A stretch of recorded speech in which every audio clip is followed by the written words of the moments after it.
প্রথমে আমার মতন যে কোনো একটা ভিডিও ক্যাপকাট দিয়ে কেটে নেবেন, তারপরে এক্সপোর্ট করে নেবেন। তারপর দরকার হবে দুটি অ্যাপ, ইফিকো আর ভিমেক।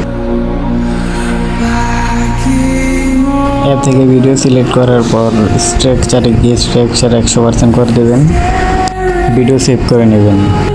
ভিমেক অ্যাপে ভিডিওটা ইনপুট করে নেবেন, যেভাবে দেখিয়েছি সেভাবে ইনপুট করবেন। আর ভিমেকে ভিডিও ইনপুট হতে একটু লেট হয়। তারপর ভিডিও সেভ করে নেবেন। তারপর আবার ইফিকোতে ভিডিও ইনপুট করে নেবেন, ইনপুট করে 15 আবার স্ট্রাকচার 100 করে দেবেন। তারপর ভিডিও সেভ করে নেবেন। তারপর আবার ভিমেক অ্যাপে ভিডিও ইনপুট করার পর ট্রাই নাও দিলে ভিডিও কোয়ালিটি নিজে নিজে হবে। একটু ওয়েট করবেন, সময় লাগে একটু। ভিমেক অ্যাপে একটু ওয়েট করবেন। তারপর পুনः সেভে দিয়ে সেভ করে নেবেন। তারপর আরেকবার ইফিকো দিয়ে ভিডিওটা আবার স্ট্রাকচার 100 দিয়ে দিবেন। তারপর ভিডিও সেভ করে নেবেন।